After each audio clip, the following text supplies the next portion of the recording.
Israel genocide पर ही बसा हुआ है। नेतन्याहू को भ्रष्टाचार के आरोप में सजा हो चुकी है और वो केस पे उन्होंने अपील की हुई है। हमास को खत्म करना उसका मकसद था, घोषित मकसद था। हमास आज भी खत्म नहीं हुआ है। उसके कोवर्ट ऑपरेशन है जो छुप के किए जाते हैं ईरान वगैरह में जो किए गए। इजराइल जो बमबारी करता है या जो हमले करता है वो आम रिहायशी इलाकों में करता है कि जैसे ब्रिटेन ब्रिटिशर्स का है, फ्रांस फ्रेंच का है, वैसे फिलिस्तीन अरबों का है। इस पर कोई समझौता नहीं होना चाहिए। आज भी ब्लिंकन प्रशासन के लोग कहते हैं कि नहीं, 2 स्टेट सॉल्यूशन को हम मानते हैं और ऑक्युपाइड एरिया खाली करना पड़ेगा। सेकेंड वर्ल्ड वॉर के बाद ब्रिटेन छोटी ताकत बन गया, अमेरिका सबसे बड़ी ताकत बन गया। 9/11 हुआ था, उस समय वाजपेयी गवर्नमेंट थी और वाजपेयी गवर्नमेंट भी उसमें अपनी सेना भेजने को तैयार थी। शिया बहुल इराक में एक सुन्नी शासक था। ये तो अमेरिका को बहुत सूट करना चाहिए था। सोवियत यूनियन के पास वीटो पावर था, वो चाहता तो इसे रोक सकता था।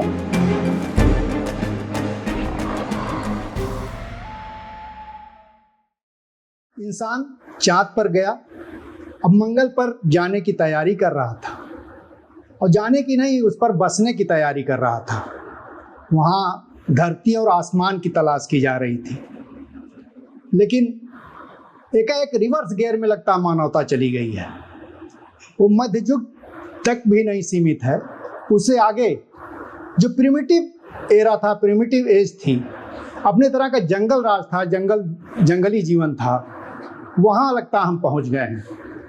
कहाँ तो 21वीं सदी में नई सभ्यता, नई मानवता, नई खोजें, नए परवान को हमको हासिल करना था।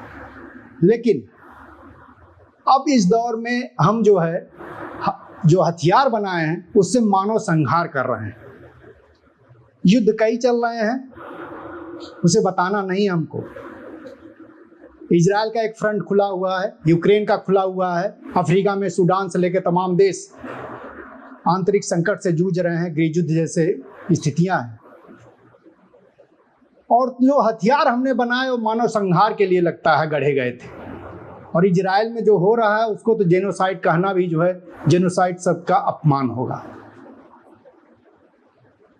अभी तक के आज का जो आंकड़ा है 42,600 लोग मारे जा चुके हैं, 6,000 महिलाएं हैं, 11,000 बच्चे हैं जो हलाक हो गए हैं। कल एक जो घटना हुई, पता चला 17 लोग मारे गए, उसमें एक 11 महीने का बच्चा। एक बच्चे की शहादत, लोग उसको सलाम कर रहे थे, उसकी शरीर नहीं मिली, उसका सिर मिला। 2000 सालों का पूरा जो सफर है मानवता का, क्या इसीलिए था कि हम अपने ही लोगों को मारेंगे, एक दूसरे को मार रहे होंगे सड़क पर? ये बड़ा एक सवाल बनता है पूरे देश और दुनिया के सामने। और क्या सभ्यताएं इसीलिए विकसित हुई थी कि हम इस तरह के नरसंहारों के हिस्सेदार होंगे? और अगर नहीं सीधे हैं तो हम अपनी आंखों से देख रहे होंगे और कुछ बोल नहीं पाएंगे, किसी का कोई बस नहीं चलेगा। ये बड़े सवाल हैं। तो आज हम लोग बात करेंगे इजराइल में जो हो रहा है, और उसमें कोई इजराइल शामिल नहीं है, पूरा पश्चिमी देश उसके साथ खड़ा है। नेतन्याहू के साथ पश्चिमी देश के जितने भी लंबरदार हैं वो सीने से सीना मिलाए हुए हैं। और अगर कहा जा रहा है कि बंदूक भले ही इजराइल की है, नेतन्याहू की है, चला बाइडेन रहे हैं, ये बात खुल करके अब कही जा रही है। अभी इसी पर बताएं किस तरह की रिपोर्ट सा कैसे जुड़ा हुआ। लेकिन सबसे पहले इजराइल से शुरू करेंगे और हमारे साथ इन सारी चीज़ों पर बातचीत करने के लिए सत्येंद्र रंजन जी हैं, वरिष्ठ पत्रकार हैं और अंतर्राष्ट्रीय मामलों के जानकार हैं।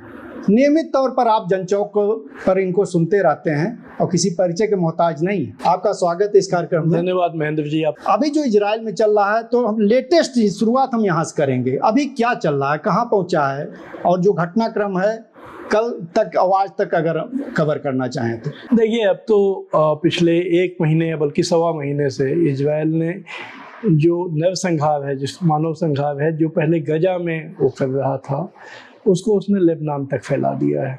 आपने अभी जो आंकड़ा बताया वो गजा का है।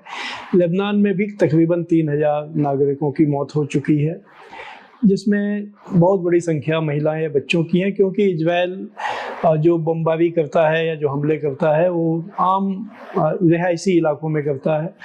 मकान नष्ट होते हैं, परिवार नष्ट होते हैं उसमें।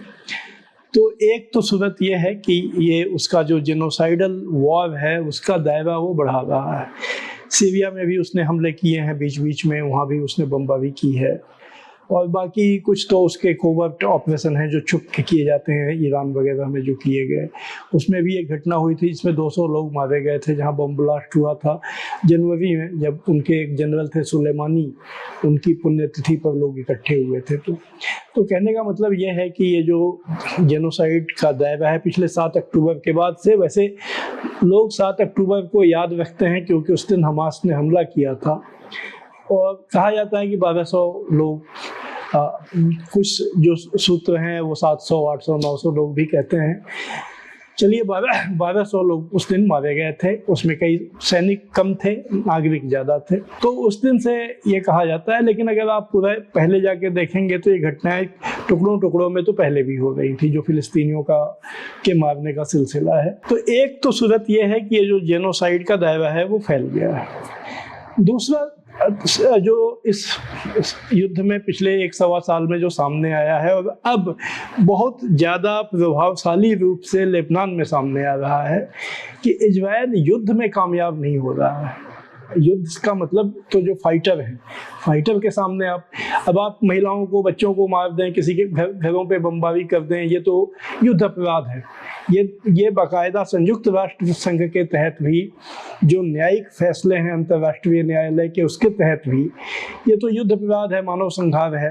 तो चूंकि ये इतने बड़े पैमाने पर इजराइल करता है कि उसी की खबरें छपती हैं, और एक धारणा ये बनती है कि इजराइल जो है वो जो चाह रहा है वो कर रहा है। ठीक है, इस मोर्चे पे वो कर रहा है, लेकिन आप युद्ध में देखिए, हमास को ख़त्म करना उसका मकसद था, घोषित मकसद था। हमास आज भी ख़त्म नहीं हुआ है, उसके कुछ लीडर्स मारे गए, फाइटर्स मारे गए, लेकिन हमास ने उस पैमाने पर तो नहीं, लेकिन काफ़ी इजरायली सैनिकों को भी नुकसान पहुंचाया है। उसने बारूदी सुरंगें जो बिछा रखी थी उसका विस्फोट किया है। अब लेबनान में तो जमीनी मोर्चे पर ये 1.25 महीने से कोशिश कर रहे हैं घुसने की, एक भी इनका कोशिश कामयाब नहीं हुई। और हर दिन जब भी इन्होंने कोई कोशिश की है तो उसमें इनके 5-7 दर्जन सैनिक मारे गए हैं, टैंक नष्ट हुए हैं। और लेबनान ने अपनी ये क्षमता 2006 में भी दिखाई थी, इसने हिजबुल्लाह जो समूह है, और तभी से उसको लोग गंभीरता से लेने लगे थे जब इजराइल ने एक हमला किया था, और उसने ज़मीनी हमले को उसने रोक दिया था। जीता नहीं था, वो रोक दिया था। लेकिन इजराइल को रोक देना उस क्षेत्र में जहाँ पर पिछले 75 साल से 1948 के बाद से वो एक बार तो कई देश एक साथ युद्ध में शामिल हुए, तब भी वो जीत गया 67 में, फिर 73 में। तो ये कुल स्थितियां हैं। मेरा कहना है कि युद्ध इस मोर्चे पे है कि एक तरफ मानव संघार को उसने बढ़ाया है, लेकिन युद्ध के मोर्चे पे उसे कामयाबी नहीं मिली है, बल्कि उसे बहुत भारी नुकसान हुआ है। हिजबुल्लाह ने प्राइम मिनिस्टर नेतन्याहू के घर पर रॉकेट दागा और उसने हिट किया जी, और यहाँ तक कि नेतन्याहू को वीडियो जारी कर अपने देशवासियों को बताना पड़ा कि मैं ठीक हूँ, मैं बल्कि घर में था ही नहीं, मेरी फैमिली का कोई नहीं था। तो कहने का यह मतलब है कि इजराइल युद्ध को जीत नहीं रहा है, और उसकी अर्थव्यवस्था वगैरह को हम लोग देखेंगे तो उसकी स्थिति और भी काफी कमजोर नहीं। इसी में आप जो जहां कंक्लूड कर रहे थे इससे उसको कि इजराइल युद्ध में कमजोर नहीं हो रहा है, जो तो सच्चाई का आयरन डोम का जो पूरा हुआ था वो खत्म हो गया, चाहे हिजबुल्लाह की तरफ से रहा हो, चाहे ईरान की तरफ से जो हमला हुआ, या हमास ने भी कुछ किए तो अपने टारगेट तक पहुंचे। तो लगा कि ये पूरा जो है जो एक ऑरा मेंटेन किया गया था इजराइल का, ऐसा कुछ है नहीं, एक मिथ था, मिथ बनाया गया था, और मिथ का भी एक अपना एक रुतबा होता है जब तक वो टूटे नहीं। जब आप मिथ बना देते हैं कि ये अभेद्य है, इसको तो कोई भेद ही नहीं सकता, यही माना जाता था। उनकी इंटेलिजेंस जो है, उनकी खुफिया जो तंत्र है, उसको दुनिया की सब चीज मालूम है। उसको ये नहीं मालूम था कि 7 अक्टूबर को हमास हमला करने वाला है, जो उन्हीं के क्षेत्र में है। कि अगर इजराइल कमजोर हो रहा है, आयरन डोम के उसमें हिजबुल्लाह की जमीनी लड़ाई में वो मुकाबला नहीं कर पा रहा है, और हमास भी पूरी तरह से ख़त्म नहीं हुआ, जबकि पूरी तरह से घुस गया है गाजा इलाके में इजराइल, बावजूद इसके। लेकिन सिनवार की मौत हुई और पश्चिमी देशों से लेकर पूरे वर्ल्ड लेवल पे लगा कि मौका है, इस युद्ध को अब रुकवाया जा सकता है, सीज फायर किया जा सकता है और इजराइल पर दबाव बनाया जा सकता है। इजराइल क्यों नहीं उस दिशा में आगे बढ़ा? देखिए, मेरी समझ ये है कि पश्चिमी देश, देखिए पश्चिमी देश हम लोग कहते हैं, हम लोग सीधे नाम लेकर बात करें अमेरिका, जी, बाकी पश्चिम का कोई मतलब नहीं है। अमेरिका जो करता है, बाकी जो यूरोपियन देश उसके पीछे चलते हैं। अमेरिका ये युद्ध को रोकना चाहता है, यही इसी संदिग्ध है ये। अमेरिका अगर युद्ध को रोकना चाहेगा तो वो जिस दिन रोकना चाहेगा युद्ध रुक जाएगा। इसलिए रुक जाएगा क्योंकि इजराइल की निर्भरता, पहले भी वो पूरी तरह निर्भर था अमेरिका के हथियारों पर। आपने इंट्रोडक्शन में एक बात कही कि भले बंदूक नेतन्याहू के हों, बंदूकें भी नेतन्याहू की नहीं है। बंदूकें चाहे जिन विमानों से बमबारी की जा रही है, F-35 हो या F-15 हो, वो भी अमेरिका से आते हैं। बम भी उनके वहाँ से आते हैं सारे। तो हथियार और वित्तीय सहायता पर वो निर्भर था। एक साल में उसकी निर्भरता और भी ज़्यादा बढ़ गई है। तो ऐसी परिस्थिति में अगर अमेरिका युद्ध रोकना चाहता है, उसकी सहायता रोक दे, युद्ध रुक जाएगा। लेकिन आप हर महीने खबर पढ़िए कि इतने बिलियन की सहायता मंजूर कर दी गई, तो सहायता क्यों नहीं रोकी जा रही है? और फिर जिस तरह की प्रतिक्रिया आती है सिनवार की मौत पे, या जब नसरुल्लाह मारे गए तो उनकी मौत पर जैसी प्रतिक्रिया होती है, समर्थन दिया जाता है, तो वो सारी बातें तो ये नहीं बताती हैं। वो डोमेस्टिक कॉन्स्टिट्यूएंसी है, चुनाव वहाँ होने वाले हैं 5 नवंबर को, तो वो डोमेस्टिक कॉन्स्टिट्यूएंसी में एक बड़ा हिस्सा है जो ये जो विजुअल्स आते हैं, जो खबरें आती हैं, उससे वो लोग व्यथित हैं। और ये खतरा पैदा हो गया है कि अगर कमला हैरिस चुनाव हारती हैं तो वो इसी वजह से हारेंगी क्योंकि उनके जो अल्पसंख्यक समर्थक हैं, अरब मुस्लिम्स हैं, नौजवान हैं, जो ओपिनियन पोल्स हैं, उसमें वो थर्ड पार्टी कैंडिडेट जिल स्टाइन को के पक्ष में उनका झुकाव नजर आ रहा है। आज एक वीडियो पर मैंने देखा जिसमें कमला हैरिस ये बोल रही हैं कि वो जो वहाँ से तस्वीरें आ रही हैं उससे तो कोई भी दुखी होगा, व्यथित होगा, लेकिन आप याद रखिए कि ट्रंप के फिर वो खामियां बताने लगी।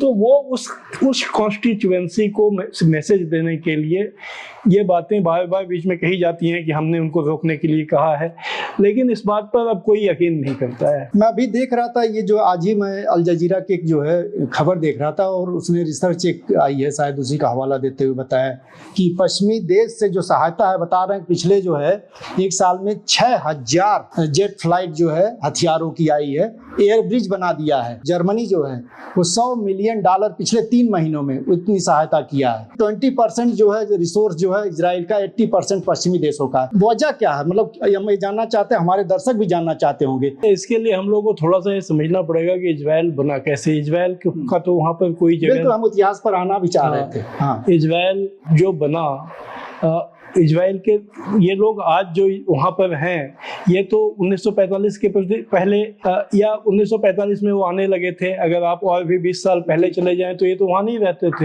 ये तो यूरोप के अलग अलग देशों में रहते थे। इन लोगों को वहाँ लाकर बसाने की जो परियोजना थी, वो परियोजना तो उस समय की जो सबसे बड़ी शक्ति थी ब्रिटेन ने के प्रोजेक्ट के तहत इसको किया गया। और इसलिए किया गया कि उसके 50 साल पहले से उस इलाके में तेल तेल मिलने लगा था।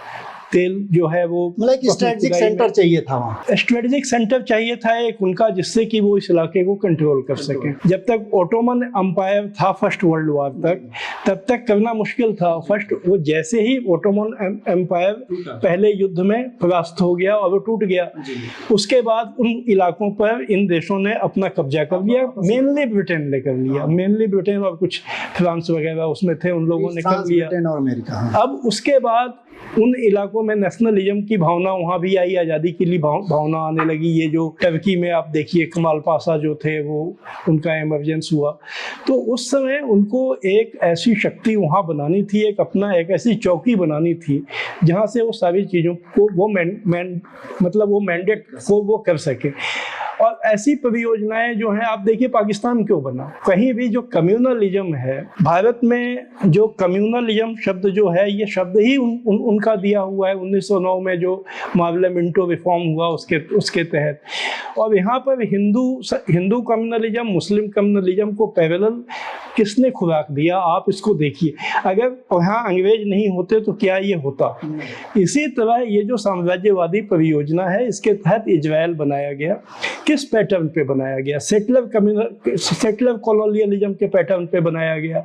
आज इजराइल के लोग कहते हैं कि ये ज़मीन हमारी है, क्योंकि यहीं पर यहूदी धर्म का जन्म हुआ था, मिस्र में हुआ था, उस पूरे इलाके में हुआ था। तो ये हम लोग ही यहाँ रहते थे। ये बात सच है कि बहुत आप अतीत में जाएंगे तो वहाँ यहूदी ही रहते थे, लेकिन फिर यहूदी तो वहाँ से चले गए। यहूदी तो अलग अलग देशों में रहते थे। वहाँ पर जो ये जो फिलिस्तीनी हैं, जो अरब भाषी हैं, ये रहने लगे सैकड़ों साल से, तो वो वहाँ रह रहे थे। अगर ये तर्क लागू कर दिया जाए तो अमेरिका को ख़त्म करना पड़ेगा, ऑस्ट्रेलिया को ख़त्म करना पड़ेगा, न्यूजीलैंड को ख़त्म करना पड़ेगा, क्योंकि ये तो इनकी जगह नहीं है जो लोग आज यहाँ पर हैं। ये तो यहाँ मूलवासी लोग रहते थे जिनको ये ख़त्म करके गए। तो ये जो तर्क है कि हम करीब 2000 साल बाद हम लौट के आए, हम कहें कि हमारी ज़मीन है, लेकिन ये जो सेटलर कॉलोनियलिज्म है, ये इसी पैटर्न पर ये बना कि ये लोग वहाँ गए, वहाँ के लोगों का खात्मा किया। उसी पैटर्न पे इन्होंने फिलिस्तीनियों को बेदखल करते हुए आज 2 जगह पहुँचा दिया है, पश्चिम किनारे और गाजा पट्टी में। बाकी पूरी ज़मीन ले ली। अब उन 2 जगहों से भी उनको हटाना चाहते हैं। तो ये लेकिन उस इलाके में ये उनकी चौकी है। अगर ये चौकी आज मान लीजिए इजराइल हार जाए तो इजराइल तो ख़त्म हो जाएगा, लेकिन इसका जो नुकसान अमेरिका और उसके रुतबे के लिए होगा। और आज दुनिया में जो नई परिस्थिति पैदा हुई है, जिसमें कि यूक्रेन में भी वो हारते हुए दिख रहे हैं, आर्थिक युद्ध वो हार रहे हैं, तकनीकी युद्ध में भी वो चीन उनको कड़ी टक्कर दे रहा है, वैसी परिस्थिति में उनका चौकी ध्वस्त हो जाएगी। तो इसलिए ये इसको बचाना उनके अस्तित्व से जुड़ा हुआ। आपने उसी से जोड़ के इतिहास के संदर्भ में चीज़ों को आगे बढ़ाया था, तो मैं थोड़ा और चाहूँगा कि हमारे दर्शक, क्योंकि इजराइल का इतिहास, ये जो जायनिज्म है यानी यहूदीवाद, बल्कि उसके पहले इसको बताइए, जो यहूदीवाद जो है, जायनिज्म है क्या है? एक धर्म आधारित राष्ट्रवाद है, जैसे इस्लामी राष्ट्रवाद है, हिंदू राष्ट्रवाद है। अब ये लेकिन हिंदू और इस्लामी राष्ट्रवाद तो वैसे लोगों का है जो एक ही जगह रहते थे। ये यहूदी यूरोप के अलग अलग देशों में रहते थे, कुछ अमेरिका में भी रहते थे, रूस में भी रहते थे। पैसा आया इनके पास कैपिटलिज्म के ग्रोथ के साथ में 19वीं सदी के उत्तरार्ध में। तो कुछ धनी लोगों ने कहा कि हमारा देश होना चाहिए, हमारा कोई यहूदियों का देश नहीं है। तो उन्होंने ये जायनिस्ट मूवमेंट शुरू किया। उसमें एक व्यक्ति थे थियोडोर हेrzl, ये इनका बड़ा योगदान है। और इन्होंने ये सारा सिद्धांत किताबें लिखी यहूदीवाद को लेकर। 1897 में इन्होंने जायनिस्ट कांग्रेस नाम का एक संगठन भी बनाया, लेकिन इस समय एक फ्रिंज का ये संगठन था। इसको कोई खुद यहूदी भी गंभीरता से नहीं लेते थे। अब ये सोचना मुश्किल था कि अलग अलग देशों के यहूदी जाकर फिलिस्तीन में जाएंगे और जो वहाँ रह रहे हैं उनको बेदखल कर देंगे और वहाँ पर अपना देश बना लेंगे। लेकिन वही जब ऑटोमन एम्पायर खत्म हो गया, अब देखिए 1917 पहला विश्व युद्ध 1914 में शुरू हुआ, 17 आते आते तो लगभग ये स्थिति होने लगी थी। ऑटोमन एम्पायर लगभग परास्त हो चुका था।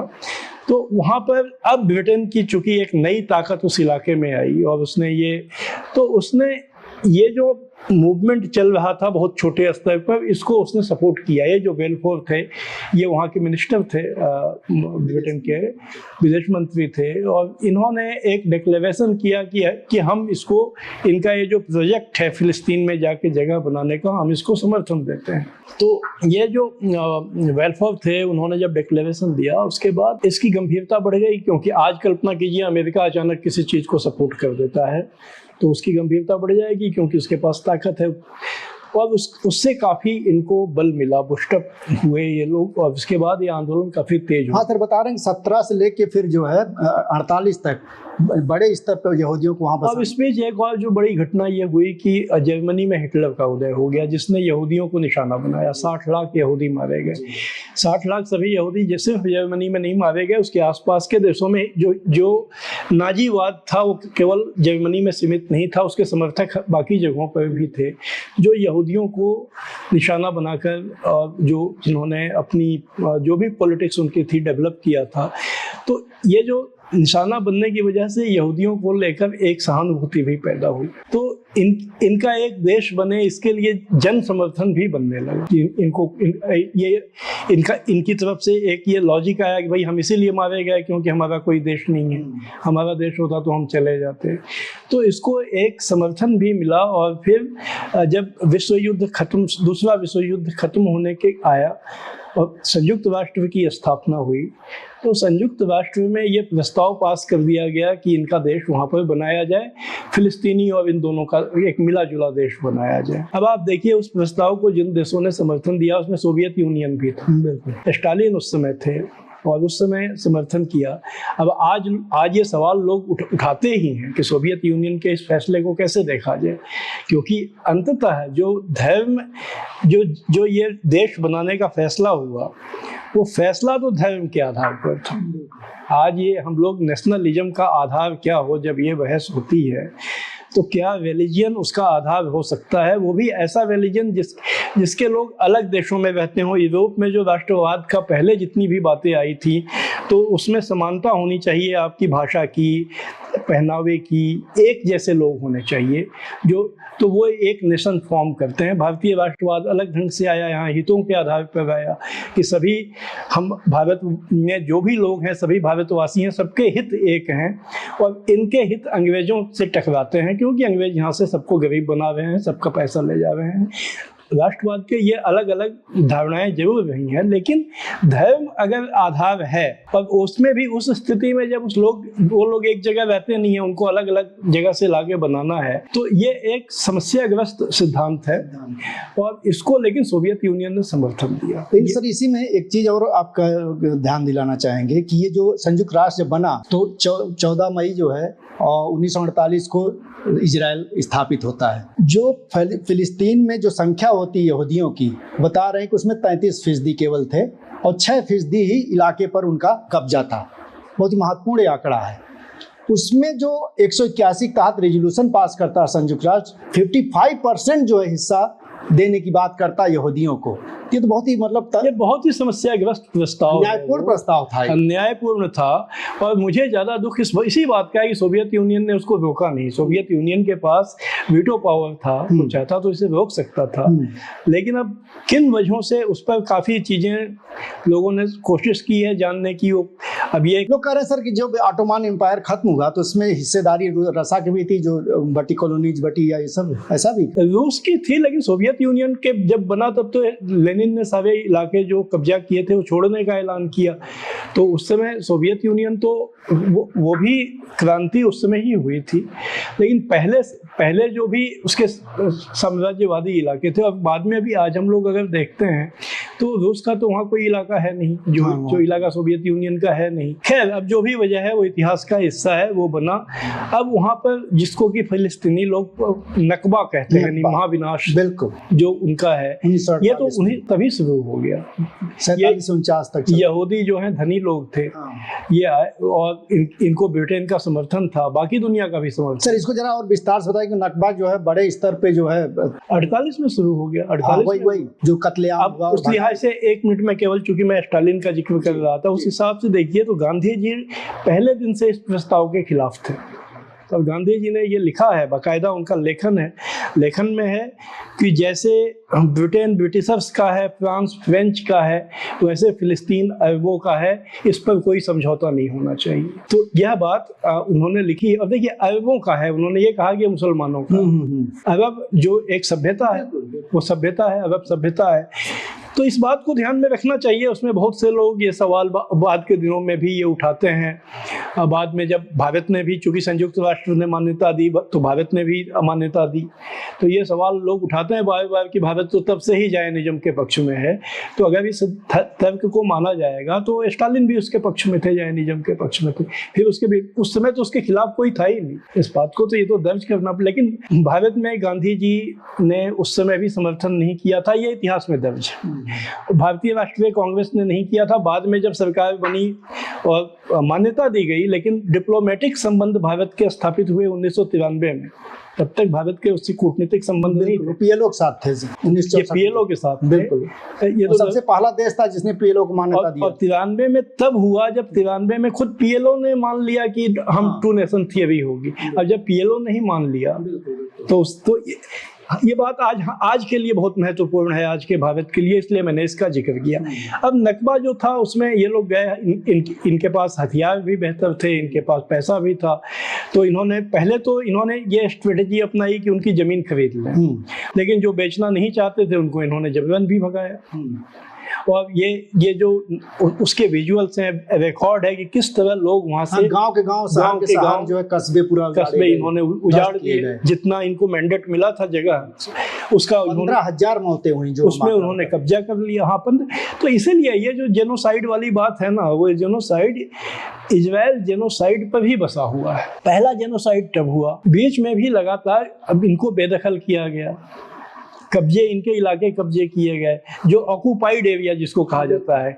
ऑक्यूपाइड एरिया तो वो है जो संयुक्त राष्ट्र ने उनको नहीं दिया था। बिल्कुल। संयुक्त राष्ट्र ने जितना दे दिया उतना तो ठीक है, उसके बाद के इलाके भी ये कब्जा करते चले गए। 1967 में उसी को लेके युद्ध हुआ। क्या सर माना जाए कि 1967 में जो अरब और इजराइल वार होता है, वहां तक 78% आबादी पर इजराइल कब्जा हो गया था और 22% जो गाजा और पश्चिमी उसमें तो उस युद्ध में तो इन्होंने मिस्र का भी इलाका कब्जा कर लिया, सीरिया का इलाका गोलान हाइट्स को कब्जा कर लिया, साइनाई को कर लिया, कुछ जॉर्डन के इलाके भी कब्जा कर लिए। बाद में 1978 में जब अमेरिका के राष्ट्रपति थे वो जिमी कार्टर, तो उन्होंने कैंप डेविड में एक समझौता कराया था, जिसके तहत इसने मिस्र की जमीन छोड़ दी और जॉर्डन की जमीन छोड़ दी, और उसके बदले में उन दोनों देशों ने इजराइल को मान्यता दे दी। हाँ, अब यही मैं सराहना चाह रहा था कि ये जो 48 है अपने तरीके से 67, 73 जितने भी वार हो रहे हैं इजराइल अरब के, उसमें तमाम देश फिलिस्तीन के साथ खड़े हो रहे हैं अरब के, यहाँ तक मिस्र भी सपोर्ट करते थे। ये क्या चीज हुआ बीच में जो फिर जो है लोग एकाएक कटते गए और इजराइल के पक्ष में होते गए और फिलिस्तीन को अकेला छोड़ते गए? ये जो पूरा जो है दौर है। सेकेंड वर्ल्ड वार के बाद जो एक और बड़ी घटना हुई कि ब्रिटेन छोटी ताकत बन गया, क्योंकि वो युद्ध में बर्बाद हो गया। अमेरिका सबसे बड़ी ताकत बन गया। अमेरिकी जो डिप्लोमेसी है, उसका जो इन्फ्लुएंस है, और तेल के साथ जो वहाँ के शासक वर्ग के पास पैसा आया, उसमें जो हित अमेरिका से जुड़े, क्योंकि उन्होंने अपना पैसा क्या किया, आप सऊदी अरब में उन्होंने क्या इन्वेंट किया, उन्होंने कुछ बनाया, सिर्फ तेल, वो सारा पैसा अमेरिका में उन्होंने लगा रखा है। जो उनके तेल के कुआं के मालिक हैं, उन्होंने सारा अमेरिकी बॉन्ड और अमेरिकी ट्रेजरी बिल और पैसा लगा रखा है। आज आप देखिए, पिछले साल सऊदी अरब ने ब्रिक्स की मेंबरशिप लेने के लिए आवेदन किया, उनको दे भी दिया गया, लेकिन आज तक उसने फॉर्मेलिटी नहीं की। इस बार खबर थी कि प्रिंस सलमान ब्रिक्स समिट में यहाँ कजान आ रहे हैं, और वो अचानक नहीं आए, और फिर बाद में पता चला कि उस दिन वो ब्लिंकन के साथ मिल रहे थे, जो विदेश मंत्री अमेरिका के हैं। तो ये सारी चीज़ें जो हैं, उनके रूलिंग क्लास का कैरेक्टर शायद बदल गया है इस बीच, जो बदल गए। और अभी भी चूंकि अब उन देशों में जन उभार बहुत ज़्यादा है, तो वो दिखावटी तौर पर तो फिलिस्तीन को अभी भी सपोर्ट करते हैं, लेकिन वो अगर सपोर्ट करते तो ये जेनोसाइड नहीं होता।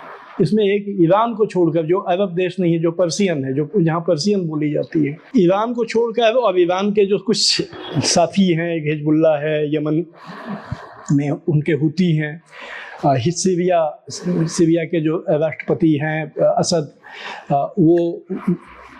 ये अगर इनको आप माइनस कर दें तो बाकी अरब विश्व से फिलिस्तीन को कोई मदद नहीं मिलती है, जुबानी के अलावा। जुबानी मदद मिलती है। यही सर एक सवाल पूछ लेते हैं, क्योंकि हम बाद में पूछने वाले थे। फिलिस्तीन भी अपने तरीके से सुन्नी लोग ज्यादा है मेजॉरिटी में वहाँ, और अरब भी जो बाकी जो लोग कह रहे हैं सब सुन्नी हैं। कहा जाता है सिया और सुन्नी के बीच लड़ाई चलती। ईरान जो है सिया है, वो साथ दे रहा है, लेबनान का भी बड़ा हिस्सा सिया का है, वो साथ दे रहा है, और सुन्नी जो सुन्नी का साथ नहीं दे रहा है। किस बात का जो है फिर? अब इसकी बात तो यही है कि देखिए, ईरान तो 1979 से जब से वहाँ इस्लामिक रिवोल्यूशन हुआ, उस अमेरिका के खिलाफ वो खड़ा है, और अमेरिका के खिलाफ वो उसके खड़ा होने की ऐतिहासिक पृष्ठभूमि है। जो शाह वहाँ था, शाह रजा पहलवी, वो अमेरिका के समर्थन से वहाँ टिका हुआ था। आज भी वो उसके जो बाल बच्चे हैं अमेरिका में ही रहते हैं। अभी एक कोशिश हो रही है कि उसको घोषित कर दिया जाए फिर से शाह। ईरान का तो अपना कॉन्ट्राडिक्शन है अमेरिका के साथ में। इसी तरह जो आप सीरिया को देखिए, सीरिया का भी जो है वो भी एक तरह का शिया इंसान, वो उनका धर्म है, उनको अलावी कहा जाता है। 2011-12 से उनको हटाने की कोशिश में अमेरिका जुटा हुआ है। उस समय उसने गद्दाफी को हटाया था, अब गद्दाफी तो सुन्नी थे, फिर भी हटाया। तो उसके जहाँ इंटरेस्ट, सद्दाम हुसैन भी सुन्नी थे, उनको भी हटाया था। बल्कि अगर धर्म के हिसाब से देखा जाए तो सिया बहुल इराक में एक सुन्नी शासक था। ये तो अमेरिका को बहुत सूट करना चाहिए था, लेकिन सद्दाम हुसैन को उसने समर्थन दिया भी था आरंभ में, जो पहला ईरान इराक युद्ध हुआ था। लेकिन जब सद्दाम हुसैन ने उसकी से जो भी उनके मतभेद उभरे, कंट्राडिक्शन आया, तो उसने सद्दाम हुसैन का क्या हाल किया। सर अब आते हैं थोड़ा इंटरनल जो है इजराइल और खास करके पैलेस्टाइन, उसकी अपनी जो पॉलिटिक्स है, वहाँ का जो जीवन है और वहाँ की जो सिविल व्यवस्था है, तो दो हिस्सों में बटा है। एक तो गाजा बचा इनके पास, वेस्ट बैंक है, और इस बीच फतह पार्टी थी जो कहिए तो PLO के तौर पे, और इनका जो यासिर अराफात उसके नेता बनते हैं। ओस्लो समझौता होता, फिर मान्यता भी मिल जाती है अपने तरीके से। अभी जो शासन चल रहा है दोनों जगहों पे, क्या कहा जाए कि गाजा पे पूरा हमास का रूल है, और वहाँ जो है वेस्ट बैंक पर PLO या फतह पार्टी जो भी उसकी एक लिगेसी है चल रही है। इसमें देखिए अभी मैंने व्यवहार ऊपर से तो यही है, वहाँ तो है ही हमास का शासन है, हमास का प्रभाव है। हाँ। वेस्ट बैंक में अभी भी फतह के लोग हैं, लेकिन जो अब्बास हैं, महमूद अब्बास जो वहाँ राष्ट्रपति हैं, वो एक तरह बहुत कॉम्प्रोमाइजिंग नेचर वाले व्यक्ति हैं, और वो कोई भी आज इनको यासिर अराफात के लिगेसी से जोड़ना भी ठीक नहीं है। यासिर अराफात भी अपने अंतिम दिनों में अनपॉपुलर हो गए थे। वो समझौता करने के बाद कुछ साल तक फिलिस्तीनियों को लगा कि हमारा देश बन जाएगा, लेकिन वो देश बनवा नहीं पाए। तो जब आपको एक निराशा हुई कि आपने अपना जो संघर्ष भी छोड़ दिया, आपने इजराइल को मान्यता भी दे दी। जब मुझे याद है, हम लोग तो अभी स्कूल में ही पढ़ते थे, लेकिन अखबार पढ़ने की आदत लग गई थी। तो जब कैंप डेविड समझौता हुआ, तो यासिर अराफात का बयान भारतीय अखबारों में इसी हेडलाइन से छपा था कि कैंप डेविड समझौते पे दस्तखत करने वाले लोगों के हाथ काट दिए जाएंगे, ये उन्होंने कहा था। लेकिन 93 तक आते आते ये स्थिति हुई कि उन्होंने खुद समझौता किया। उसमें समझौते की मध्यस्थता नॉर्वे ने की, और संरक्षक उसका अमेरिका था। इन लोगों की जिम्मेदारी थी कि जो भी समझौता हुआ उसको लागू करवाएं। इन्होंने तो नहीं करवाया, लेकिन उससे फिर फिलिस्तीनियों का यासिर अराफात से भी मोह भंग होने लगा। अब बहुत बड़ी इसमें सर अगर माने इंतिफादा, पहला इंतिफादा जो होता है 87 वाला और 2000 वाला दूसरा, इसमें ये इनको एक बूस्ट दिया था। उसी में कैंप डेविड समझौता, ओस्लो जो हुआ, ओस्लो का समझौता हुआ। देखिए तब तक दुनिया में बहुत बड़े बदलाव आ गए थे। सोवियत यूनियन खत्म हो गया था। ठीक है, सोवियत यूनियन ने पहले समर्थन दिया था, लेकिन बाद में तो उसकी नीति बदल गई थी। जब ब्रेजनेव के टाइम तक तो आते आते वो फिलिस्तीनी आंदोलन का समर्थक हो गया था। और वो ये जो था कि बाद में जो उसने जमीन कब्जा की, हालांकि उसका विरोध जुबानी रूप से तो अमेरिका भी करता है कि ऑक्युपाइड एरिया उसको खाली करनी होगी। अगर वो खाली नहीं करेगा तो फिलिस्तीनियों का देश बनेगा कहाँ। वो तो आज भी कहता है कि भाई जो ओस्लो समझौते में है कि 67 तक जो स्थिति थी, वो उसी स्थिति पर दो देश बनेंगे, एक इजराइल रहेगा और बाकी जो जमीन है उसमें फिलिस्तीन बनेगा। तो वो तो तभी बनेगा ना कि जो 67 के बाद इन्होंने कब्जा किया वो जब ये खाली करेंगे। आज भी ब्लिंकन प्रशासन के लोग कहते हैं कि नहीं, 2 स्टेट सॉल्यूशन को हम मानते हैं और ऑक्युपाइड एरिया खाली करना पड़ेगा, लेकिन उसके लिए वो कुछ करते नहीं है। उसके लिए जुबानी बातें वो करते हैं उसके ऊपर, लेकिन वो देश नहीं बना तो वो भी काफ़ी अनपॉपुलर हो गए थे। और फतह इसी में उसकी पॉपुलैरिटी खत्म हुई, और इसीलिए गजा में विद्रोह जैसी मानसिकता का फायदा उठाकर हमास आया। हालांकि अभी सब कहानियां भी हैं कि उसको इजराइल ने भी पहले मदद की ताकि ये लोग बट जाएं, वो तमाम बातें हैं।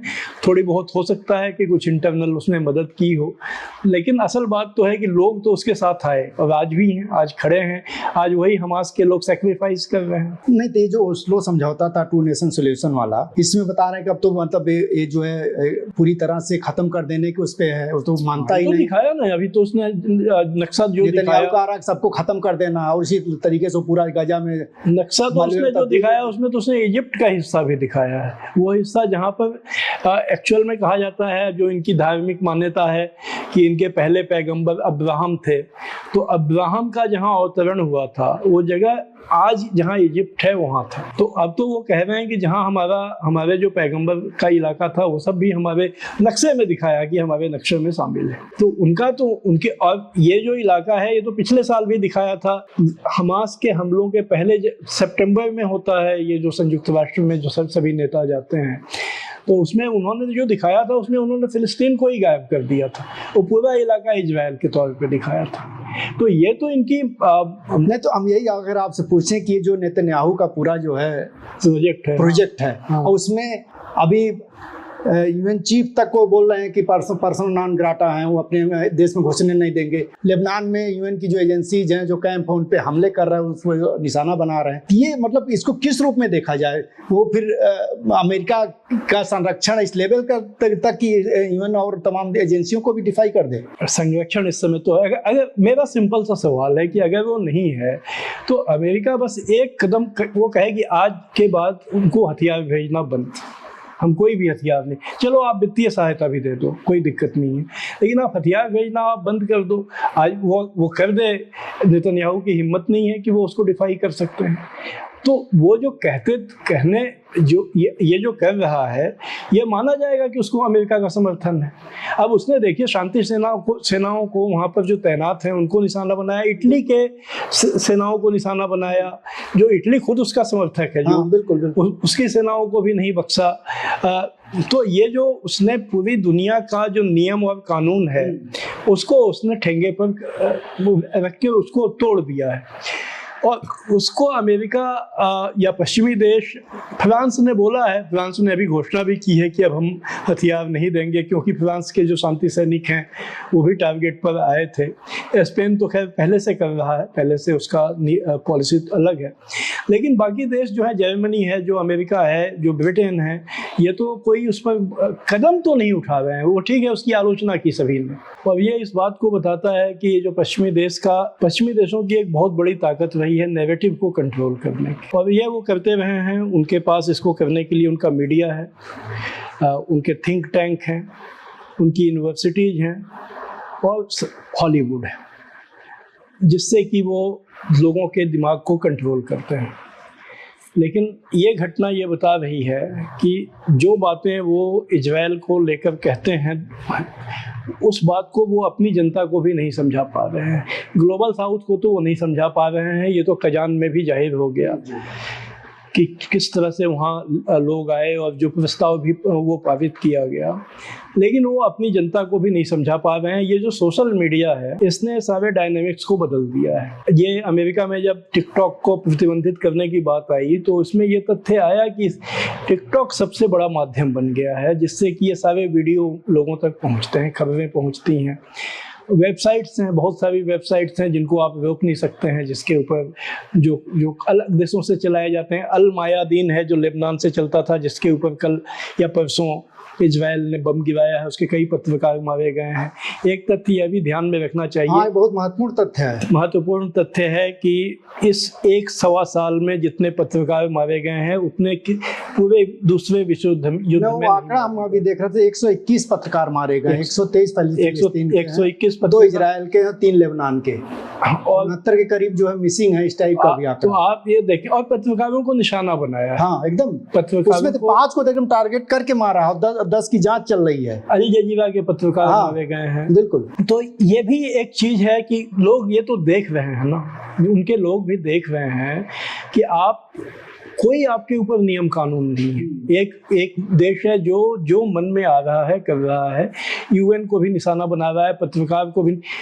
यूएन के शांति सैनिकों को अभी बनाया है। गजा में तो ये जो स्वास्थ्य कर्मी होते हैं, WHO के जो टीम होती है, जो शरणार्थी राहत वाली टीम होती है, इसके तो बहुत से लोग मारे जा चुके हैं। ये तो संयुक्त राष्ट्र की अपनी रिपोर्टों में बताया गया है। तो ये सारी चीज़ें हैं और ये लोगों तक पहले वो नहीं पहुंचने देते थे। लगता था कि वहाँ पर फ्री फ्लो ऑफ इंफॉर्मेशन है, लेकिन एक तो माध्यम भी नहीं थे और दूसरी चीज़, दूसरे देश इतने मजबूत भी नहीं थे। व्लादिमीर पुतिन से शायद वो लोग इसीलिए बहुत नफरत भी करते हैं कि उन्होंने कई ऐसे माध्यम तैयार किए, RT जो है, रसा टुडे, स्पुतनिक, और ये वहाँ रंबल जो एक YouTube के जवाब में उन्होंने मतलब उन्होंने नहीं बनाया है, जो आया है उसका यूज किया है, उसको वो प्रतिबंधित नहीं कर सकते हैं। टेलीग्राम जो ये टेलीग्राम अब इसलिए अभी उसको गिरफ्तार कर लिया था फ्रांस में, क्योंकि टेलीग्राम पर आपको ऐसे सैकड़ों चैनल मिलेंगे जिसपे ये सारे वीडियो और सूचनाएं दिन भर शेयर होती हैं। तो ये चीज़ें पश्चिमी देशों के भी नौजवानों को, खासकर नौजवानों को, और जो वहाँ दूसरे लोग हैं उनको पहुँच रही हैं, और इसलिए नैरेटिव पे इनका कंट्रोल टूट गया है। जो एक दूसरा पक्ष है इस युद्ध का कि इजराइल को जो नुकसान हो रहा है वो तो हो ही रहा है। एक शब्द उर्दू में होता है अखलाक। अखलाक से आप केवल सैनिक ताकत से नहीं जीते हैं, आप में एक अखलाक होना चाहिए जिसकी वजह से लोग आपकी इज्जत करते हैं। अमेरिका ने या पश्चिमी देशों ने एक अपना अखलाक झूठा प्रचार से बना रखा था कि वो लोकतंत्र के पक्ष में है, मानव अधिकारों के पक्ष में है, वो मुक्त दुनिया है, फ्री वर्ल्ड है, बाकी जो है ऑथोरिटेरियन है जो है। अब आज इस बात को कोई स्वीकार नहीं कर रहा है, एक साल में जो उसने देखा है और जो उस पर उनका समर्थन देखा है। आप उसमें जब ये बात खुद अमेरिका की एक अपनी इंटरनल रिपोर्ट में जो लीक हो गई और अमेरिकी माध्यमों में भी छपी, उसमें यह कही गई कि हम थर्ड वर्ल्ड में जब हम रूस के खिलाफ यूक्रेन में जो चीज़ें हो रही हैं वो बताने जाते हैं तो लोग पूछते हैं कि वो तो ठीक है, लेकिन जो गजा में हो रहा है उस पर आपका क्या कहना है। तो उस पर हमारी डुप्लिसिटी जाहिर हो जाती है कि हम अपने जहाँ हमारा हित है वहाँ बोलते हैं, जहाँ हित नहीं है वहाँ उसको हम छुपाते हैं बल्कि। तो ये सारी जो एक बहुत दीर्घकालिक नुकसान उनको हो रहा है, वो इसको शायद अभी उसका आकलन नहीं कर पा रहे हैं कि ये जो पश्चिमी देशों का जो अखलाक टूटना है, और ये उनकी, बल्कि कहा जा सकता है कि सैनिक ताकत तो ठीक है, वो तो है ही उनके पास में, उस पर कोई डिस्प्यूट नहीं है। आर्थिक ताकत उनकी काफ़ी टूट गई है, लेकिन जो अखलाक की एक ताकत थी जिसकी वजह से लोग उनको श्रद्धा से देखना चाहिए था, नहीं देखना चाहिए था, वो एक अलग बहस का बात है कि उसने कोई दम बनाए हुए थे अपना और वो बनाए हुए थे, वो एक साल में बिल्कुल धूल में मिल गया है। हम लोग अभी बातचीत में इस बात को चिन्हित किए थे कि फिलिस्तीन को सबसे पहले अरब से बाहर जिसने मान्यता दी थी वो भारत था, और लगातार जो है यासिर अराफात का वो दौर देखिए तो भारत उनके साथ खड़ा होता था, हमारे नेता उनसे गले मिलते थे, पूरे देश के अंदर फिलिस्तीनी झंडे फहराए जाते थे और उसकी स्वतंत्रता के लिए जो है यहाँ मतलब तो कामनाएं होती थी। अभी जो पोजीशन है भारत सरकार की, मौजूदा सरकार तो खुल करके इजराइल के पक्ष में रहती है, लेकिन चूंकि एक सैद्धांतिक स्थिति पुरानी रही है, फिलिस्तीन के साथ भी जो है अपने खड़ा करती है और समर्थन जाहिर करती है, लेकिन अंदर से पूरा समर्थन इजराइल को है और अपने तरीके से बता रहे हैं कुछ सैनिक सहायता या किसी लेवल पर कुछ सहायता भी गई है। तो ये जो चरित्र है नया भारत का, इसको किस रूप में देखा जाए? नहीं, देखिए, वो तो भारत सरकार की नीति रही है और उसको ये अब इनकी कुछ ऐसी मजबूरियां भी हैं कि जो अरब देश हैं उनके साथ भी इनको दिखने की कुछ आवश्यकता अभी भी ये महसूस करते हैं। अन्यथा आप RSS बीजेपी की पॉलिसी अगर आप देखें, RSS ही मुख्य है, उसके जो इनका पहले का संस्करण जनसंघ था, तो ये लोग हमेशा से ही इजराइल को समर्थन देते थे। अमेरिका के वो नेहरू की विदेश नीति के खिलाफ थे, गुट निरपेक्षता की जो नीति थी वो इस बात की वकालत करते थे कि भारत को इसके साथ होना चाहिए, क्या अमेरिका के साथ होना चाहिए। ये सब इनकी, अब उसके पीछे कोई बहुत इनकी गहराई से सोच थी ऐसा नहीं लगता है, लेकिन एक इनके भीतर वो था, इनकी जो सोच है कि मुसलमानों के जो भी खिलाफ हैं हम उसके साथ हैं। अभी भी आप देखिए इनका जो समर्थक वर्ग है और अब वो बहुत बड़ा हो गया है। उसकी सोच ये है कि इजराइल ठीक तो कर रहा है, मुसलमानों को मार रहा है। तो ये जो न्याय न्याय सत्य सत्य से कुछ लेना देना नहीं। इनकी जो थिंकिंग होती है वो थिंकिंग ये है मुसलमान को अब इन्होंने शायद अपने भीतर भी उतार लिया है। ये दूसरों को भी बताते हैं कि उससे बड़ा इविल दुनिया में कोई नहीं है, उससे बड़ा बुराई कोई नहीं है। और उसमें जो भी मुस्लिम के खिलाफ है, जब भी वो उसके साथ देते हैं। आप देखिए, जब ये 9/11 हुआ था उस समय वाजपेयी गवर्नमेंट थी, और वाजपेयी गवर्नमेंट भी उसमें अपनी सेना भेजने को तैयार थी। हालांकि बाद में उसको लेकर देश में जो विरोध हुआ और उनकी उतनी ज़्यादा ताकत नहीं थी संसद में, तो उन्होंने नहीं भेजा। लेकिन उस ऐसे बयान आए थे उस समय कि हम इसमें उनके साथ में हैं। वो तो अब एक मूल वजह तो ये है जिसकी वजह से इनका दिल तो हमेशा ही उसमें रहता है, इजराइल के साथ रहता है। अब कुछ कूटनीतिक वजह होती हैं, कुछ जो जियोपॉलिटिक्स की स्थिति होती है, उसमें ये अजीब तरह का इनका व्यवहार देखने को मिलता है। जिस प्रस्ताव पर जब संयुक्त राष्ट्र में मतदान होता है उसमें ये एब्सटेन कर जाते हैं। ये जो अभी आया संयुक्त राष्ट्र सेनाओं पे हमला हुआ, जी जी। तो ये एब्सटेन करके बात किसी को समझ में नहीं आई कि इसमें एब्सटेन करने की क्या बात थी। फिर जब बहुत आलोचना हुई तब इन्होंने, जो UN में हमारे जो रिप्रेजेंटेटिव हैं, उन्होंने ट्विटर पे कह दिया कि हम इस प्रस्ताव की भावना से सहमत हैं। तो अब ऐसी ही पॉलिसी, अब आप देखिए, अभी प्राइम मिनिस्टर गए थे कजान, आप उसके 3 पैराग्राफ में इजराइल जो कर रहा है उसकी निंदा है, कंडेम शब्द यूज किया गया है। भारत उसमें सहमत हुआ क्योंकि उसने तभी तो प्रस्ताव सर्वसम्मति से आया।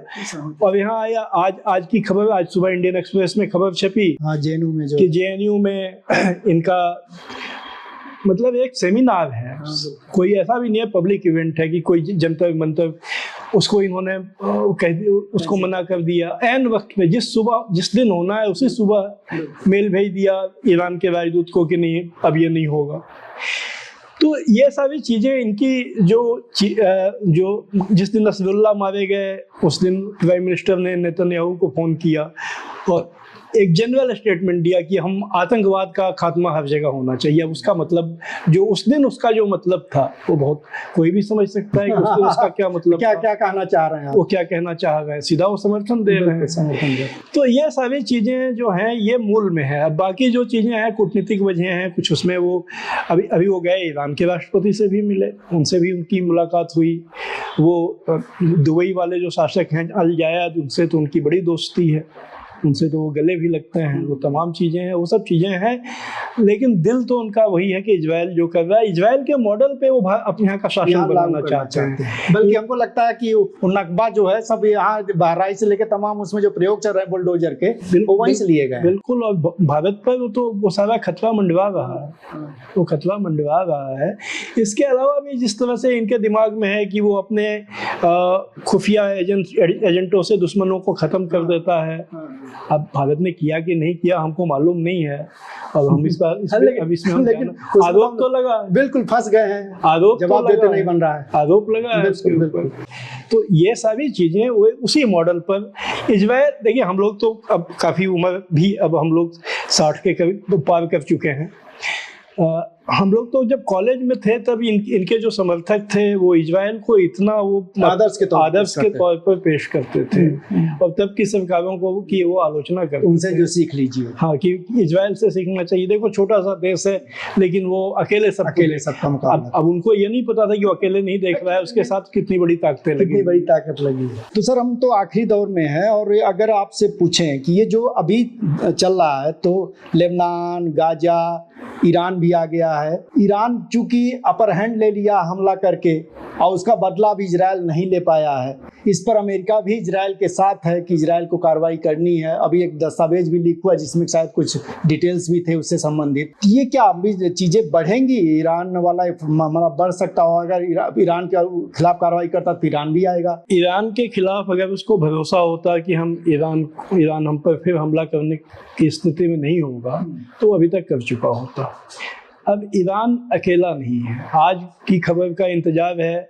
ईरान के राष्ट्रपति रूस में हैं, और रूस के साथ ऐसी खबर है कि उनकी एक व्यापक सुरक्षा संधि होने वाली है, जिसमें शायद अब होगा या नहीं मुझे अभी नहीं मालूम है, लेकिन ऐसे बयान रूसी नेताओं की तरफ से आए हैं कि हम ईरान को अकेला नहीं छोड़ सकते। जिस दिन ईरान ने हमला किया उसके एक दिन पहले रूस के प्रधानमंत्री तेहरान गए थे। तो इस युद्ध में ये जो समूह है, जो प्रत्यक्ष रूप से रूस और परोक्ष रूप से चीन, ये समर्थन ईरान के साथ तो खूब निश्चित रूप से है, बाकी समूहों के साथ इनका हो या ना हो। सीरिया में तो रूस की सेना है। मेरे कहने का ये मतलब है कि ये जो पूरा एक लामबंदी है दोनों तरफ से, उसमें ये चीज़ें अब आसान नहीं रह गई हैं कि इजराइल जो है सब अनेक देशों को एक साथ हरा देगा, और ये अगर उसको भरोसा होता तो अभी तक वो कर चुका होता। तो अब इसमें यह है कि अब ये स्थिति कहाँ तक जाती है। ये युद्ध अगर वो करता है तो ईरान ने कहा है कि इस बार हम 10 गुना ज़्यादा बड़ी ताकत से आपको जवाब देंगे, आप हमारे ऊपर हमला करो। काफ़ी कुछ इस बात से तय होगा कि 5 नवंबर को अमेरिका के चुनाव में क्या होता है। अगर ट्रंप जीत गए तब तो ट्रंप का पूरा समर्थन इजराइल के साथ है, उसमें समर्थन इनका भी है, लेकिन इनका रेस्टोरेंट है, क्योंकि इनका जो समर्थक वर्ग है उसमें एक बहुत बड़ा हिस्सा है ये इस नरसंहार से सहमत नहीं है, और इसको सफाई देनी पड़ रही है। और कमला हैरिस अगर हारी तो उसका बहुत बड़ी वजह बाइडेन एडमिनिस्ट्रेशन का ये होगा, लेकिन ट्रंप के आने के बाद कोई बाधा नहीं होगी। इजराइल के अंदर नेतन्याहू की जो पूरी पॉलिटिक्स है, जो राजनीति है, और इस तरह जो खुखार चेहरा लेकर के वो बढ़ रहा है, वो वहाँ किसी तरह डिवीजन नहीं है, आंतरिक जो है मतभेद ना हो इसके खिलाफ। आंतरिक मतभेद देखिए, इजराइल की पॉलिटिक्स बदलती चली गई है पिछले 30-40 साल में।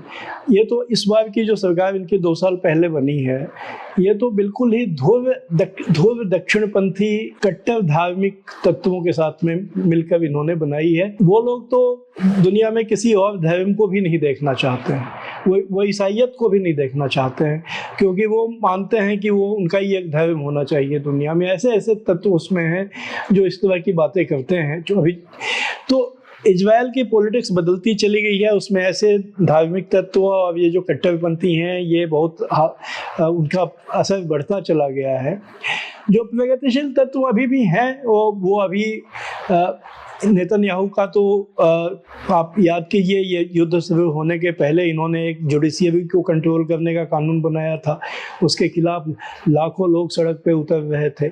उसमें महिलाओं के खिलाफ ये जो धार्मिक कट्टरपंथी हैं, एक उसी कानून के एक हिस्से, मतलब एक पार्ट में महिलाओं की आज़ादी को कंट्रोल करने के प्रावधान थे। मतलब महिलाओं को यहूदी धर्म में महिला का जो कॉन्सेप्ट है उसके मुताबिक रहना चाहिए, वो कानून उन्होंने पास कराया था। महिलाएं बड़ी संख्या में उतर के सामने आई थी उसमें सड़कों पर। युद्ध के बाद माहौल बदल गया है। अब युद्ध में के समय ऐसा लगता है कि बहुत से लोग ये मानते हैं कि नेतन्याहू युद्ध को खींचने पर इसलिए भी आमादा हैं कि जब युद्ध खत्म होगा तो वो सारे मुद्दे फिर से उठ जाएंगे, वो सब, क्योंकि कानून तो वो है ही।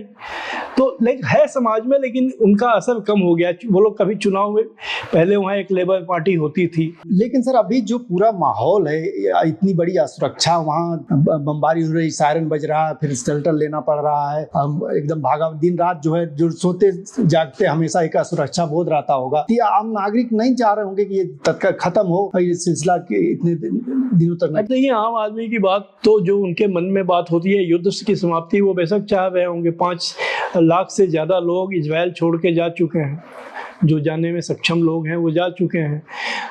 वहाँ पर उनकी अर्थव्यवस्था जो है वो बहुत ही डावाडोल है। उनकी सैकड़ों कंपनियां दिवालिया हो गई हैं इसी दौर में। उनके बंदरगाह बंद हैं। हाइफा बंदरगाह है, एक और बंदरगाह है जहाँ जो रेड सी पर हुती ने वहाँ पे सारा परिवहन रोक रखा है। वहाँ 80-90% काम बंद है, और सब का असर उनकी इकोनॉमी पर पड़ा है। लोग तो परेशान हैं वहाँ पर। लेकिन अब ये जो सिक्योरिटी का एक सवाल है, देशभक्ति का एक उन्माद अगर वहाँ पर छेड़ दिया जाता है और उसको धर्म से भी जोड़ दिया जाए, तो उस माहौल में उसके खिलाफ कोई आवाज़ उस तरह से नहीं उठ रही है। एक दो वहाँ एक अखबार है हावेटिज, तो आप उसको अगर आप देखें तो वो हावेटिज अखबार में काफ़ी इसका विरोध होता है नेतन्याहू का। कई जो बाहर में रहने वाले यहूदी हैं, जैसे वो हुआ क्या है, युवान हबीबी, अब वो उन्होंने एक बहुत लंबा लेख अभी लिखा जिसमें उन्होंने ये लिखा यहाँ तक कि वहाँ अमेरिका में भी तमाम संगठन तमाम जो इनके संगठन हैं वो इस बात को महसूस कर रहे हैं, लेकिन इस परिस्थिति में लोग अभी ऐसा लगता है कि उनकी आवाज कहीं सुनी नहीं। अब आखिरी सवाल सर, नेतन्याहू की अपनी जो है कहिए तो इच्छा जो कहिए तो शासन, एक और चीज मैं केवल जोड़ दूं, नेतन्याहू को भ्रष्टाचार के आरोप में सजा हो चुकी है और वो केस पे उन्होंने अपील की हुई है। वो सारे मुद्दे अभी दब गए हैं। इसी से जुड़ा हुआ सर कि ये चीज अगर आगे बढ़ती है, जैसा कि आपने कहा ईरान और रसा के बीच एक समझौता होने की गुंजाइश है, और वैसे भी रसा और पूरा जो है चाइना, परोक्ष रूप से चाइना और रसा सीधे ईरान के साथ रहता है। ये जो एक दो मोर्चे खुल गए हैं, एक तरफ इधर इजराइल और गाजा चल रहा है और दूसरी तरफ जो है यूक्रेन और रूस, और वहाँ नाटो अपने तरीके शामिल ही है, और इधर से अगर ये फोर्सेज ईरान के साथ खड़ी हो जाती है तो पूरा एक विश्व युद्ध का रूप ले लेगा। ये उसमें आपने एक जो पहलू छोड़ दिया वो है एशिया प्रशांत, जिसको कि अमेरिका अब इंडो पैसिफिक कहता है। वहाँ भी युद्ध की स्थितियाँ लगभग बनी हुई हैं, ताइवान को लेकर, वो फिलीपींस को लेकर, तो वहाँ भी कभी भी युद्ध भड़क सकता है। ये सारे युद्ध एक ही जो कड़ी है उसका हिस्सा। अब ये इसके मूल में है अमेरिका के वर्चस्व को मिल रही चुनौती, जो नाटो के विस्तार की जिद करके। अब ईरान उसमें शामिल है। कोरिया में किसी भी दिन युद्ध भड़क सकता है। वहाँ पर जो दक्षिण कोरिया और उत्तर कोरिया के बीच में लगभग युद्ध की स्थितियाँ बनी हुई हैं। मेरे कहने का मतलब ये अचानक जो दुनिया में युद्ध का माहौल बन गया है, आप इन सभी युद्धों में एक कॉमन फैक्टर आप ढूंढें तो वो है अमेरिका। हर जगह अमेरिका एक उसमें फैक्टर है। अमेरिका के पास उनके जो स्ट्रेटेजिस्ट हैं उनको ऐसा लगता है जो दुनिया में बाकी प्रतिस्पर्धा है, जो कि अब युद्ध का रूप ले चुका है, अब आर्थिक युद्ध है, जो टेक्निकल वॉर है, जो आज दुनिया, ये AI जो नई टेक्नोलॉजी है, रोबोटिक्स है, ये आपके क्वांटम कंप्यूटिंग है, इसमें चीन उनको पीछे छोड़ चुका है। इसमें कोई अब डाउट नहीं बचा है। आर्थिक मामले में उसको पीछे छोड़ चुका है। तो उन्हें लगता है कि उनके पास एक ही ताकत है, सेना, जिससे कि वो अगर सैनिक युद्ध में सबको उलझा दें और उसमें वो विजयी हो जाए तो फिर ये सारी चुनौतियां खत्म हो जाएंगी।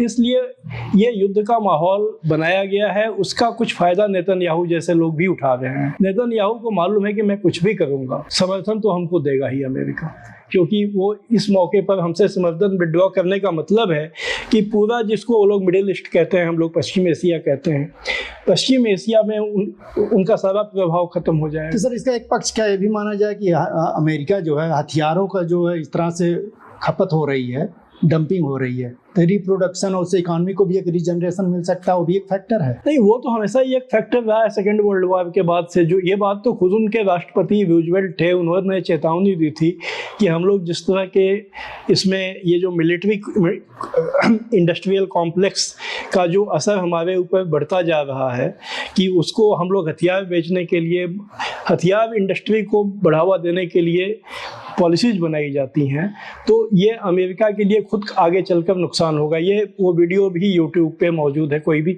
जब 1960 में वो रिटायर्ड हो गए थे, अपना आखिरी भाषण दिया था, उसमें उन्होंने चेतावनी दी थी। तो यह, और उसके बाद ये चीज़ें तो बढ़ती ही चली गई हैं। वो हथियार का पक्ष तो उसमें है ही, वो तो हमेशा रहता है। वो हमेशा हथियार की इंडस्ट्री उनकी एक प्रमुख इंडस्ट्री है।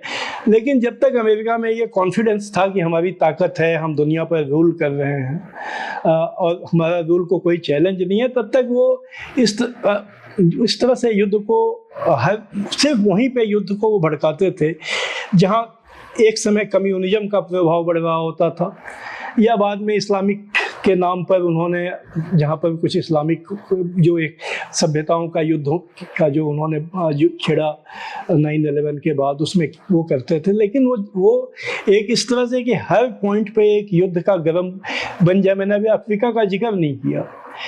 हर जगह आप देखिए चीजें उनके हाथ से निकल रही हैं और उसमें उनको लगता है कि युद्ध से हम फिर से अपना कंट्रोल। अमेरिका भले प्लानिंग करके चीजें कर रहा है और अपने पक्ष में कैसे चीजों को खड़ा किया जाए, लेकिन उसके पैरेलल समानांतर जो फोर्सेस खड़ी हो रही हैं, तो चाहे चाइना हो, रूस हो, ईरान से लेके अफ्रीका से लेके लैटिन अमेरिका तक पूरी गोलबंदी हो रही है। ब्रिक्स का मंच अभी देखे ही हैं लोग, उसमें और भागीदारी बढ़ रही है। कि कितना कामयाब होगा? हम लोगों को तो लगता है यही कामयाब होगा, इसलिए कि देखिए बात यह है कि उनके पास अब जो एकमात्र ताकत है वो सेना की ताकत है। उनका जो सबसे बड़ी जो दिमाग को कंट्रोल करने की ताकत थी, ये बेअसर हो गया, ये 1 साल में दिखा है। आज उनकी बात, वो लोग अपने ही एक बनाई दुनिया में खोए हुए हैं। आज CNN से लेकर BBC पर लेकर सब जगह ये स्टोरी छप रही है कि पुतिन आइसोलेट नहीं हुए, ये जाहिर हुआ। अभी आज जाहिर हुआ है, ये तो जाहिर संयुक्त राष्ट्र के मतदान में होता रहा है, जब 143 देश इधर वोट करते रहे हैं। लेकिन उनको अभी लगा है कि इतने लोग आगे सबसे वो गले मिल रहे हैं, पुतिन हम आइसोलेट नहीं हुए हैं, और इसमें वो लोग दुख जता रहे हैं। तो कहने का मतलब ये है कि उनके हाथ से चीज़ें निकल गई हैं। दूसरी चीज़, उन सारे पश्चिमी देशों की अर्थव्यवस्था घोर संकट में है। $35 ट्रिलियन का कर्ज अमेरिका के ऊपर चढ़ चुका है। और अभी जो ब्रिक्स में, इसलिए ये जो डॉलर की हेजीमनी खत्म करने के लिए अपनी मुद्राओं में भुगतान का सिस्टम जो यहाँ प्रमुख एजेंडा था, ये एजेंडा इसीलिए है, इन देशों को पता है कि अगर हम लोगों ने डॉलर को छोड़ दिया तो अमेरिका उस कर्ज को संभालेगा कैसे। कर्ज का सवाल है उनके पास में। उनकी अर्थव्यवस्था में प्रोडक्शन की, एक जर्मनी को माइनस कर दिया जाए तो इनके पास प्रोडक्शन की इकोनॉमी नहीं है। ये मास्क, कोविड आ जाए तो मास्क नहीं बना सकते हैं, वो इनको इंपोर्ट करना पड़ता है। तो ये जो सारी चीज़ें हैं, इसने दुनिया का खेल बदल दिया है, समीकरण बदल दिए हैं। लेकिन कोई भी जो साम्राज्य हो, राजा हो, इतनी आसानी से हथियार नहीं डालता है। एक ढाती हुई ताकत है जो अपने वो अपने आखिरी सांसें गिरना, ये कहा जा सकता है। आखिरी सांस अभी कहना थोड़ा वो है, जल्दबाजी हो गई। उनको एहसास हो गया कि एक ऐसे सामंत जिनके कदम से, जिनके नीचे से जमीन धीरे धीरे खिसक रही है, तो वो कोशिश कर रहे हैं उसको बचाने की। आप कोई भी जो पश्चिम में रहता हो भारतीय, आपका रिश्तेदार हो, आप वो पूछिए कि क्या अब उस देश की वही हालत है जो आज से 20 साल पहले थी, 10 साल पहले थी। वो बोलेगा नहीं, अब वो नहीं है। क्यों नहीं है? अब वो जो कुछ लोग हैं जो, इंग्लैंड और यूरोप का तो बहुत ही बुरा हाल है। इंग्लैंड तो एक तरह से तीसरी दुनिया का देश बनता जा रहा है। बाकी जो अमेरिका की इकोनॉमी, वो एक वित्तीय, भारत की भी अर्थव्यवस्था चमक रही है। उसको समझने के लिए भारत की स्थिति को समझना काफ़ी है कि भारत सबसे 7% से ग्रो कर रहा है, यहाँ के 10-15% आबादी चमक रही है बिल्कुल। लेकिन उसकी क्या कीमत हो रही है? आज का हिंदू अखबार में पूरे एक पेज पर ग्राफ दिया है कि लोगों की थाली सिर्फ पिछले 1 महीने में कितनी महंगी हो गई है, क्या क्या चीज़ें महंगी हुई हैं। और लोग उसका नतीजा उसी में लिखा है कि नतीजा क्या हो रहा है कि लोग अपनी थाली में कटौती कर रहे हैं, खाना छोड़ रहे हैं। अब गरीब लोगों ने तेल खाना छोड़ दिया है, दाल उनके लिए लग्जरी हो गई है। जिस देश में यही हाल अमेरिका में क्रेडिट कार्ड का जो लोन है रिकॉर्ड लेवल पे पहुंच गया। लोग अपना क्रेडिट कार्ड का बिल नहीं चुका पा रहे हैं क्योंकि महंगाई का जो असर हुआ, वे ब्याज दर बढ़ने से ब्याज बढ़ गया। इन सब का असर से आम लोगों की ज़िंदगी बहुत ही मुश्किल होती जा रही है। और उसका नतीजा उनकी पॉलिटिक्स में देखिए, जो पोलराइजेशन है। ट्रम्प जैसा व्यक्ति अगर उसको सपोर्ट मिल रहा है, क्यों हो रहा है? एक पागल जैसा आदमी जो है, उसको लोग सपोर्ट क्यों कर रहे हैं? वो क्योंकि उसने उसको चैनलाइज करने में सफल है कि इनकी वजह से हुआ है। और बाद में उसके साथ उसने वो श्वेत राष्ट्रवाद और महिलाओं के खिलाफ बोलकर, क्रिश्चियन धर्म के मुताबिक बोलकर, भावनाओं से भी उसने जोड़ दिया है लोगों को। इमिग्रेंट्स के खिलाफ जो आव्रजक हैं, उनके खिलाफ माहौल बना दिया कि इनको बुला के इन्होंने तुम्हारी ये हालत कर दी है। ये सब चीज़ें तभी होती हैं जब लोगों की अपनी हालत बिगड़ रही होती है। तो इसलिए उनकी हालत बहुत अच्छी नहीं है। हाँ, उनकी रूलिंग क्लास की हालत अच्छी है, हथियार है उनके पास, उसमें वो हथियार चाहे तो पूरी दुनिया को बर्बाद कर सकते हैं। हथियार है उनके पास, और चाहे तो पूरी दुनिया को वो बर्बाद कर सकते हैं। शायद उसी में वो लगे हुए हैं, और इसीलिए यूक्रेन से लेके इजराइल और चाइना खिलाफ लगातार मोर्चा खोलने की तैयारी कर रहे हैं। लेकिन एक ढाती हुई ताकत कह सकते हैं अपने तरीके से, उसकी एक आखिरी कोशिश है जो इसके जरिए फिर से अपने साम्राज्य को बरकरार रखना चाहती है, यही कहा जा सकता है। इन्हीं निष्कर्षों के साथ चंचों के लिए इजाज़त दीजिए। मैं महेंद्र सिंह।